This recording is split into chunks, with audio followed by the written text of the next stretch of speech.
రండి, యూదా ఇస్కరియోతు యొక్క విశ్వాసము అనే ఉపదేశముతో దేవుని వాక్యమును అధ్యయనం చేయుటకు కొంత సమయం తీసుకుందాం. మీకు బాగా తెలిసినట్లుగా యూదా ఇస్కరియోతు యేసు యొక్క 12 మంది శిష్యులలో ఒకడు. 12 మంది శిష్యులలో ఒకడైన యూదా ఇస్కరియోతు యేసును ఎందుకు అప్పగించెను? పరిశుద్ధ గ్రంథంలో వ్రాయబడిన వృత్తాంతము ప్రకారం వస్తు సంపదల పట్ల అతని దురాశ మరియు కోరిక సత్యము పట్ల అతని కన్నులను గ్రుడ్డితనంగా మార్చెను. చివరికి యేసు అతని గురించి సాక్ష్యమిస్తూ ఆ మనుష్యుడు పుట్టియుండని ఎడల వానికి మేలు అని చెప్పెను.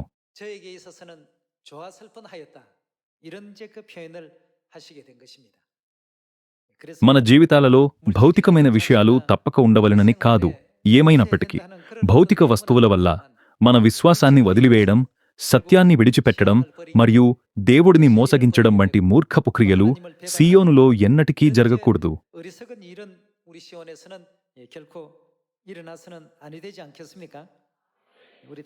రండి, మొదటి తిమోతి 6వ అధ్యాయము 7వ వచనమును చూద్దాం.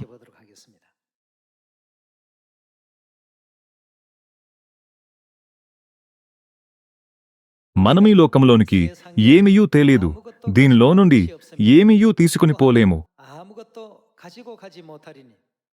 కాగా అన్నవస్త్రములు గలవారమయ్యుండి వాటితో తృప్తి పొందియుందము.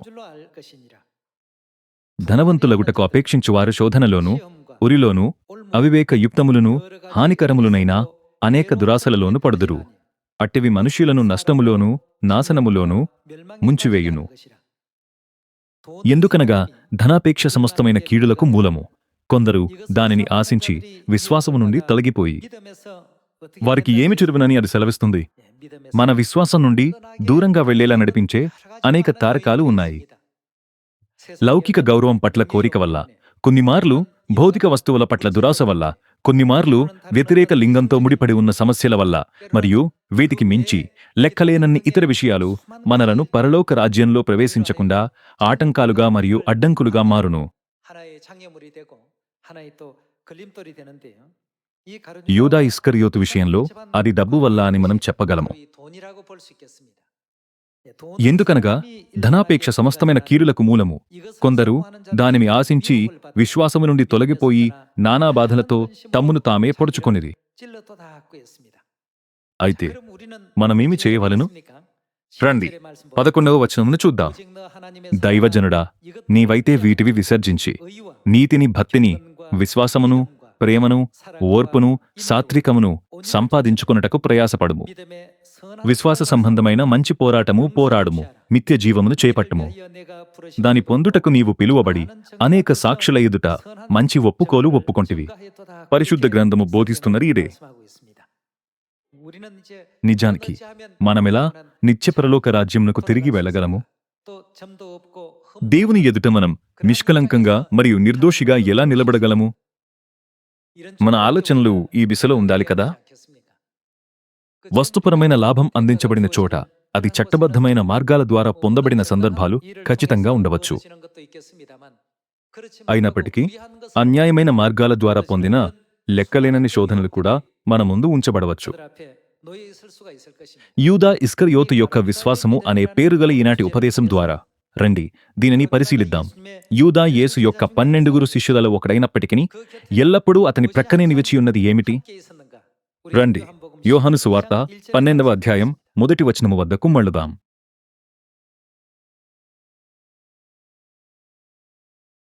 కాబట్టి యేసు తాను మృతులలో నుండి లేపిన లాజరు ఉన్న బేతనియకు పస్కా పండుగకు 6 దినములు ముందుగా వచ్చెను. అక్కడ వారు ఆయనకు విందు చేసిరి. మార్త ఉపచారము చేసెను. లాజరు ఆయనతో కూడా భోజమునకు కూర్చున్న వారిలో ఒకడు. అప్పుడు మరియ మిక్కిలి విలువగల అచ్చజటామాంసి అత్తరు 1 సేరున్నర ఎత్తు తీసుకొని యేసు పాదములకు పూసి తన తలవెండ్రుకలతో ఆయన పాదములు తుడిచెను. ఇల్లు ఆ అత్తరు వాసనతో నిండెను. ఆయన శిష్యులలో ఒకడు, అనగా ఆయనను అప్పగింపనయ్యున్న ఇస్కరియోతు యూదా, ఈ అత్తరెందుకు 300 దేనారములకు అమ్మి బీదలకు ఇయ్యలేదనెను. వాడిలాగు చెప్పినది బీదల మీద శ్రద్ధ కలిగి కాదుగాని వాడు ఎవడయుండెను? దొంగయ్యయుండి. మరో మాటలో చెప్పాలంటే అతను డబ్బు దొంగిలించాడు. తన దగ్గర డబ్బు సంచి ఉండినందున అందులో వేయబడినది దొంగిలించుచు వచ్చెను గనుక అలాగు చెప్పెను. అతను ఆధ్యాత్మికంగా మరియు శారీరకంగా దొంగ. దేవుని పవిత్రమైన అర్పణలపై చేయి చేసుకున్నాడు. కాబట్టి యేసు, నన్ను పాతిపెట్టు దినమునకు ఆమెను దీని నుంచుకొననీయుడి. యూదా పేదల పట్ల నిజమైన శ్రద్ధతో ఇలా చెప్పలేదు. కాని ఆ ఖరీదైన అత్తరు అమ్మి 300 దేనారీల డబ్బు సంచిలో ఉంచబడినట్లయితే అది అతనికి నిధులను దుర్వినియోగం చేయడానికి అనేక అవకాశాలను సృష్టించును.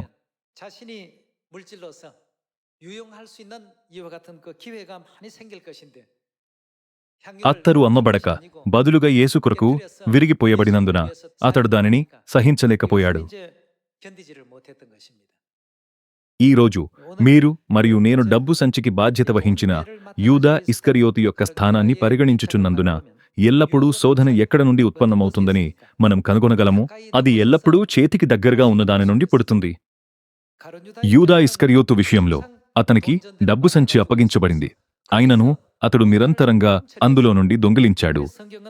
అందుకనే పరిశుద్ధ గ్రంథము అతన్ని దొంగగా వర్ణిస్తుంది. అది సరైనది కాదా? చివరకు యూదా ఇస్కరియోతు పరలోక రాజ్యమునకు కాక నిత్య నరకానికి నడిపించే మార్గాన్ని కనుగొన్నాడు. శోధన ఎల్లప్పుడూ మనకు సమీపంలో ఉన్న వాటి నుండి పుడుతుంది. మనం ఆదాము మరియు హవ్వల చరిత్రలో చూసినట్లుగా మంచి చెడ్డల తెలివినిచ్చు వృక్షము దగ్గర హవ్వ ఆలస్యమైనందున ఆమె సాతాను శోధనలో పడిపోయెను. ఆ పండు ఆహారమునకు మంచిదియు, కన్నులకు అందమైనదియు, వివేకమిచ్చు రమ్యమైనదియునై ఉందని ఆమె చూసింది. నిజంగా ప్రతి శోధన మన సమీప పరిసరాల నుండి వచ్చును. అయినప్పటికీ అలాంటి శోధనను ఎదుర్కొంటూ మనం నిత్య నరకాన్ని ఎంచుకున్నా లేదా పరలోక రాజ్యాన్ని ఎంచుకున్నా ఒక్క క్షణంలో మన నిత్య విధి నిర్ణయించబడుతుంది. కారణం లేకుండా ఫలితం ఉండదు కదా? కాబట్టి దేవుని వాక్యమును, విధులను, నియమాలను మరియు ఆజ్ఞలను విశ్వాసపూర్వకంగా గైకొనేవారిగా మనందరమూ మారుదాం. తద్వారా ఆయన కృప ద్వారా మనందరము పరలోక రాజ్యమును చేరుకోగలము. రండి, యోహాను 13వ అధ్యాయం 21వ వచనమును చూద్దాం. యేసు ఈ మాటలు పలికిన తరువాత ఆత్మలో కలవరపడి, మీలో ఒకడు నన్ను అప్పగించునని మీతో నిశ్చయముగా చెప్పుచున్నానని రూఢిగా చెప్పెను. ఆయన ఎవరిని గూర్చి ఈలాగు చెప్పెనో అని శిష్యులు సందేహపడుచు ఒకరి తట్టు ఒకరు చూచుకొనుచుండగా ఆయన శిష్యులలో యేసు ప్రేమించిన యొకడు యేసు రొమ్మున ఆనుకొనుచుండెను. గనుక ఎవరిని గూర్చి ఆయన చెప్పెనో అది తమకు చెప్పమని సీమోను పేతురు అతనికి సైగ చేసెను. అతడు యేసు రొమ్మున ఆనుకొనుచు, ప్రభువా, వాడెవడని ఆయనను అడిగెను. అందుకు యేసు, నేనొక ముక్క ముంచి ఎవనికిచ్చెదనో వాడే అని చెప్పి ఒక ముక్క ముంచి సీమోను కుమారుడు ఇస్కరియోతు యూదాకిచ్చెను. వాడు ఆ ముక్క పుచ్చుకొనగానే సాతాను వానిలో ప్రవేశించెను. యేసు, నీవు చేయుచున్నది త్వరగా చేయమని వానితో చెప్పగా ఆయన ఎందనిమిత్తము అతనితో అలాగు చెప్పెనో అది భోజనమునకు కూర్చుండిన వారిలో ఎవనికినీ తెలియలేదు. అదేవిధంగా ఒక వ్యక్తి నిరంతరంగా దేవుని యొక్క పరిశుద్ధ అర్పణలను ఆశించి వాటిలో దుష్టహస్తాన్ని ఉంచినప్పుడు అంతిమ ఫలితం అతని లేదా ఆమె హృదయంలోకి సాతాను ప్రవేశించడం. యూదా ఇస్కరియోతు యొక్క పాఠం ద్వారా మనం నీతి, దేవభక్తి మరియు సత్యము ద్వారా దేవుని రాజ్యము పట్ల మన నిరీక్షణను సానుకూలంగా గట్టిగా పట్టుకునే ప్రజలుగా ఉండవలెననే నిరంతర జ్ఞాపికను మనం ప్రతిబింబించుకోవలెను. ఈనాడు మన లోకంలో అనేక ప్రజలు వస్తు సంపదల పట్ల కోరికతో కొట్టుమిట్టాడుతున్నారు. ప్రపంచంలోని ప్రతి సమస్యను పరిష్కరించగల ప్రధాన తాళపు చెవి డబ్బు అని చాలా మంది నమ్ముతారు. ఏ యుగంలోనైనా ఇది నిజమైనప్పటికీ అంత్య దినాలలో అలాంటి మనస్తత్వం ప్రత్యేకంగా ఆధిపత్యం చెలాయిస్తుందని పరిశుద్ధ గ్రంథము మనకు సెలవిస్తుంది. అలాంటి సమయంలో మనం ప్రతిరోజు దేవుని చిత్తం ఏమిటి అని అడుగుచు దేవుని ఎదుట గొప్ప పరిశుద్ధతను మరియు దేవభక్తిని వెంబడించవలెను. రండి, నిత్య పరలోక రాజ్యమును కోల్పోవడానికి మాత్రమే ఈ భూమి యొక్క అల్పమైన విషయాల చేత గ్రుడ్డితనం చెందే మూర్ఖత్వానికి పాల్పడతీయందాము. యేసు ప్రక్కనే ఉన్న యూదా ఇస్కరియోతు, పేతురు, యోహాను మరియు యాకోబు వలె అంతం వరకు తన విశ్వాసాన్ని స్వచ్ఛంగా మరియు యథార్థంగా ఉంచుకొని ఉండినట్లయితే అతడెంత సంతోషంగా ఈనాడు పరలోక రాజ్యంలో యేసుతో కలిసి జీవించేవాడు. ఏమైనప్పటికీ పరిశుద్ధ అర్పణపై తన చేతులు ఉంచే అతని అవినీతి అలవాటు అనివార్యంగా అతన్ని యేసును 30 వెండి నాణెములకు అమ్మి నిత్య నరకాన్ని ఎంచుకునే దుష్ట మార్గంలోకి నడిపించెను. అందరూ దేవుడు మనుష్యుడు ఏమి విత్తునో ఆ పంటనే కోయును అని సెలవిస్తున్నారు. అంతిమంగా ఇది తన తలంపులు, తన విశ్వాసము మరియు తన ఆత్మయే దేవుని రాజ్యము కొరకు పనికిరాని దైనందిన జీవితపు ఫలం కాదా? అతనిలోనికి ఏ ఆత్మ ప్రవేశించియున్నదని పరిశుద్ధ గ్రంథము సెలవిస్తుంది. యోహాను సువార్త 13వ అధ్యాయం ఇలా చెబుతోంది, సాతాను వానిలో ప్రవేశించెను. సాతాను అతనిలో ప్రవేశించిన వెంటనే యేసును చంపాలని కోరిన దుష్ట మనుష్యులతో అతడు చేరాడు. రండి, మత్తయి 26వ అధ్యాయం 12వ వచనము వద్దకు వెళ్దాం.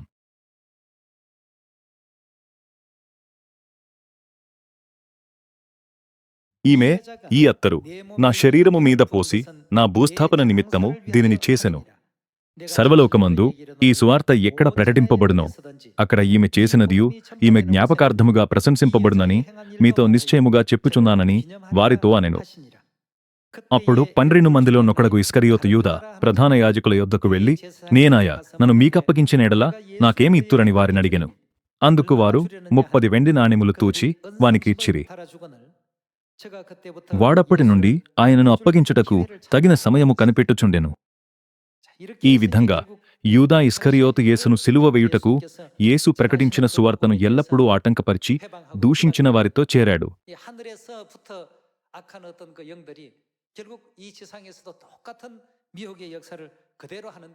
వారు ఈ భూమిపై తమ మోసపూరిత పనిని కొనసాగించిన పరలోకం నుండి వచ్చిన దురాత్మలు. రండి, మత్తయి 27వ అధ్యాయం 1వ వచనము వద్దకు వెళ్దాం. ఉదయమైనప్పుడు ప్రధాన యాజకులను ప్రజల పెద్దలందరూ యేసును చంపింపవలెనని ఆయనకు విరోధముగా ఆలోచన చేసి ఆయనను బంధించి తీసుకొనిపోయి అధిపతి అయిన పొంతి పిలాతునకు అప్పగించిరి. అప్పుడు ఆయనను అప్పగించిన యూదా ఆయనకు శిక్ష విధింపబడగా చూచి పశ్చాత్తాపపడి ఆ 30 వెండి నాణెములు ప్రధాన యాజకుల యొద్దకును పెద్దల యొద్దకును మరల తెచ్చి, నేను నిరపరాధ రక్తమును అప్పగించి పాపము చేసి తినని చెప్పెను. వారు దానితో మాకేమి, నీవే తూచుకొనుమని చెప్పగా అతడు ఆ వెండి నాణెములు దేవాలయంలో పారవేసి పోయి అతను ఏమి చేశాడని అది చెబుతుంది ఉరిపెట్టుకొనెను. ప్రధాన యాజకులు ఆ వెండి నాణెములు తీసుకుని, ఇవి రక్తక్రయధనము కనుక వీటిని కానుక పెట్టెలో వేయతగదని చెప్పుకొనిరి. కాబట్టి వారు ఆలోచన చేసి వాటినిచ్చి పరదేశులను పాతిపెట్టుటకు కుమ్మరివాని పొలము కొనిరి. అందువలన నేటి వరకు ఆ పొలము రక్తపు పొలమనబడుచున్నది. ఈ సంఘటనలన్నిటిలో వ్రాయబడిన ప్రవచనమును నెరవేర్చుటకు దేవుని చిత్తము పనిచేయుచున్నది. రండి, 8వ వచనంలో కొనసాగిద్దాం. అందువలన నేటి వరకు ఆ పొలము రక్తపు పొలమనబడుచున్నది. అప్పుడు విలువ కట్టబడిన వాని, అనగా ఇశ్రాయేలీయులలో కొందరు విలువ కట్టిన వాని క్రయధనమైన 30 వెండి నాణెములు తీసుకుని, ప్రభువు నాకు నియమించిన ప్రకారము వాటిని కుమ్మరివాని పొలమునక్కిచ్చిరి అని ప్రవక్త అయిన యిర్మీయా ద్వారా చెప్పబడిన మాట నెరవేరెను. ఈ భూమిపై జరిగే ప్రతి క్రియ పరలోక రాజ్యంలో కూడా అదేవిధంగా బంధించబడుతుంది. ఈ భూమిపై మరియా ఏమి చేసిందో ఆలోచించండి. ఈనాటి పరిభాషలో అది చాలా అమూల్యమైన పరిమళ ద్రవ్యమయుండెను. దానిని కొనుటకు ఒక్కసారిగా అనేక సంవత్సరాల విలువైన వేతనాలను ఇవ్వవలసి వచ్చేది. అయినను యేసు కొరకు ఆమె దానిని కనిపెట్టలేదు. యూదా ఇస్కరియోతు ఇది చూసినప్పుడు అతడు గొప్పగా కోపగించుకుని, ఎందుకు ఈ వ్యర్థము అని అడిగెను. మనం ఈ వృత్తాంతాన్ని ప్రతిబింబించుకున్నప్పుడు మరియా ఆ అత్తరును విలువైనదిగా భావించినందువల్ల ఇలా చేసిందా, లేక ఆమె ఆయనను చాలా విలువైనదిగా భావించినందువల్లనా? యేసు ఆమెకు చాలా అమూల్యమైనందున ఆమె దీనిని గ్రహించి దాని ప్రకారం నడుచుకునెను. అయినప్పటికీ యూదా ఇస్కరియోతు తన అవివేకముతో యేసుక్రీస్తు కంటే అత్తరుకే ఎక్కువ విలువనిచ్చాడు. ఫలితంగా అతనిలోని ఈ దుష్ట హృదయం పెరిగి సాతాను అతనిలో ప్రవేశించే వరకు అది చీము పట్టింది. యూదా యేసును సిలువ వేయబడుటకు అప్పగించాడు. అయితే అతనికి ఏమి సంభవించింది? అతడు పొందుకున్న 30 వెండి నాణెములను ఎన్నడూ ఉపయోగించకుండా ఉరివేసుకుని ఒక విషాదకరమైన ముగింపును పొందాడు. క్రీస్తును సూచించే దావీదు కాలంలో కూడా ఇలాంటి సందర్భం ప్రవచనంలో కనిపిస్తుంది. 2వ సమూయేలు 17వ అధ్యాయంలో ఈ దృశ్యాన్ని కలిసి పరిశీలిద్దాం. 22వ వచనాన్ని కలిసి చదువుదాం.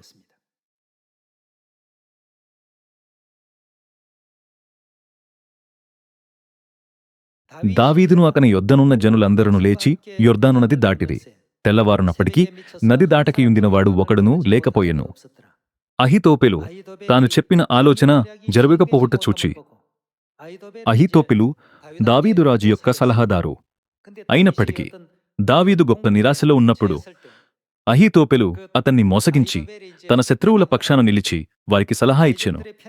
అయినప్పటికీ అహీతోపెలు సలహా అంగీకరించబడకుండా దేవుడు జోక్యం చేసుకున్నారు. వారు అహీతోపెలు మాట వినుటకు బదులుగా హూషై అనే వ్యక్తి మాట వినుటకు ఒప్పించబడ్డారు. గాడిదకు గంత కట్టి ఎక్కి తన ఊరనున్న తన ఇంటికి పోయి తన ఇల్లు చక్కబెట్టుకుని ఉరిపోసికొని చనిపోయెను. జనులు అతని తండ్రి సమాధియందు అతనిని పాతిపెట్టిరి. యూదా ఇస్కరియోతు యేసుకు దగ్గరగా ఉన్నట్లుగానే అహీతోపెలు దావీదుకు సన్నిహితంగా ఉండెను. అహీతోపెలు దావీదు యొక్క విరోధి పక్షాన నిలబడి అతనికి వ్యతిరేకంగా ఒక కుట్ర పన్నాడు. కాని అతని సలహా అంతిమంగా తిరస్కరించబడినప్పుడు అతడు తన స్వగ్రామానికి తిరిగి వచ్చి ఉరివేసుకున్నాడు. దీని ద్వారా దావీదు యేసును మరియు అహీతోపెలు యూదా ఇస్కరియోతును సూచించునని పరిశుద్ధ గ్రంథపు ప్రవచనాల నుండి మనం చూడవచ్చు.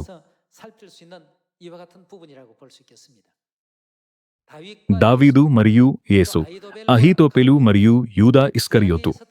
పాత నిబంధన యొక్క ప్రవచనాలన్నీ క్రొత్త నిబంధనలో నెరవేరాయని మనం మరొకసారి నిర్ధారించుకోవచ్చు. అయితే ఈ భూమిపై జరిగే సమస్త విషయాలు ఏమవుతాయి? అవన్నీ పరలోకంలో కూడా నెరవేరుతాయి.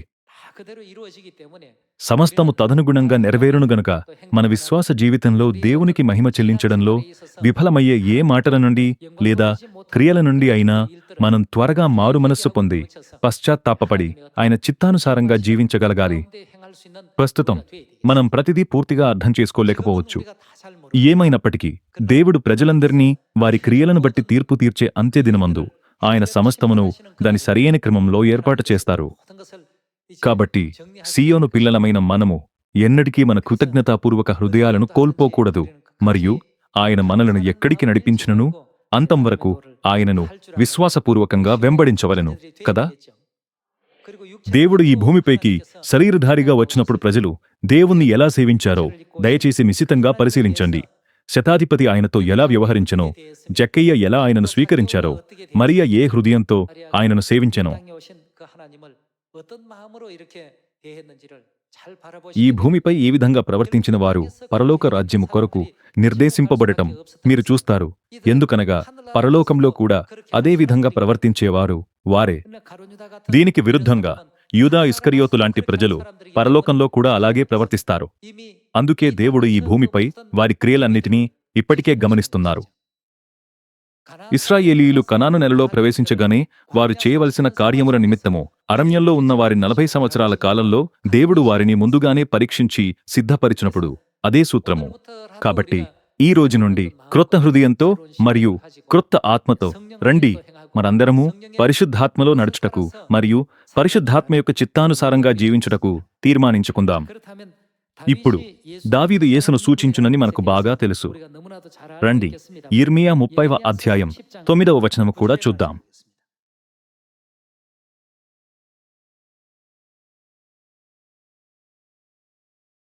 వారు తమ దేవుడైన యెహోవానగు నేను వారిమీద రాజుగా నియమించు దావీదును సేవించుదురు.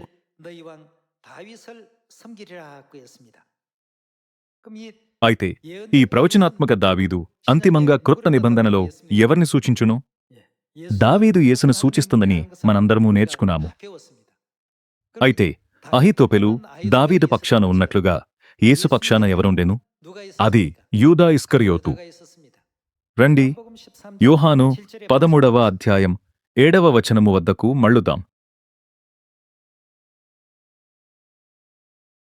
అందుకు యేసు, నేను చేయుచున్నది ఇప్పుడు నీకు తెలియదు గాని నేను ఎందుకు ఇలా చేస్తున్నానో ఇప్పుడు నీకు తెలియదు. ఇక మీదట తరువాత ఏమి జరుగును తెలిసికొందువని అతనితో చెప్పగా, పేతురు, నీవెన్నడనూ నా పాదములు కడుగరాదని ఆయనతో అనెను. అందుకు యేసు, నేను నిన్ను కడుగని యెడల నాతో నీకు పాలు లేదనెను. సీమోను పేతురు, ప్రభువా, నా పాదములు మాత్రమేగాక నా చేతులు, నా తల కూడా కడుగుమని ఆయనతో చెప్పెను. యేసు అతని చూచి స్నానము చేసినవాడు పాదములు తప్ప మరేమియూ కడుగుకొననక్కరలేదు. అతడు కేవలము పవిత్రుడయ్యను. మీరును పవిత్రుడు కాని మీలో అందరు పవిత్రులు కారనెను. తన్ను అప్పగించువానిని ఎరిగెను గనుక. కాబట్టి ఆయన ఏమి చెప్పాడు? అతను దొంగ మరియు దెయ్యం. యేసు తనను ఎవరు అప్పగిస్తారో అప్పటికే తెలుసు. మీలో అందరూ పవిత్రులు కారని ఆయన చెప్పెను. రండి, యోహాను 17వ అధ్యాయం 12వ వచనము కూడా చూద్దాం. నేను వారి యొద్ద ఉండగా నీవు నాకు అనుగ్రహించిన వారిని నీ నామమందు కాపాడితిని. నేను వారిని భద్రపరిచితిని గనుక లేఖనము నెరవేరునట్లు నాశనపుత్రుడు తప్ప వారిలో మరి ఎవడును నశింపలేదు. ఈ మాటలు ఎవరిని సూచిస్తున్నాయి?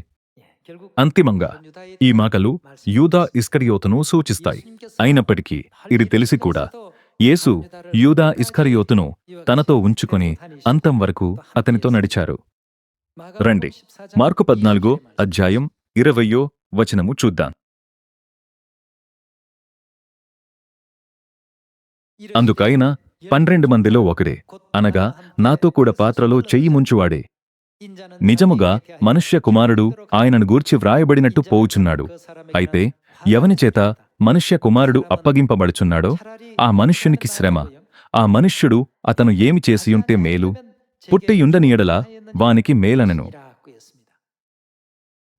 యేసు యూదా ఇస్కరియోతును ఈ విధంగా చూశారు. అన్నిటికంటే ఎక్కువగా అతడు భౌతిక విషయాల పట్ల బలహీనతను కలిగియుండెను. దేవునికంటే డబ్బుకు ప్రాధాన్యతనిచ్చిన ఈ మనస్తత్వము అంతిమంగా అతన్ని యేసును 30 వెండి నాణెములకు అమ్మే వ్యక్తిగా మారేలా నడిపించెను.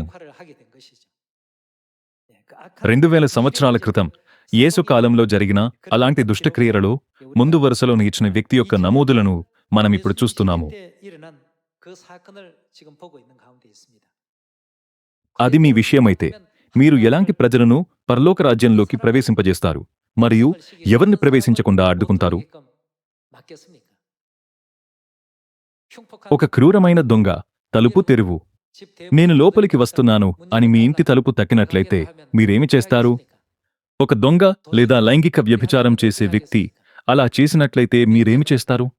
నిజమే, మీరు తలుపు తెరవరు. పరలోకపు ద్వారాలకు కూడా ఇదే వర్తిస్తుంది.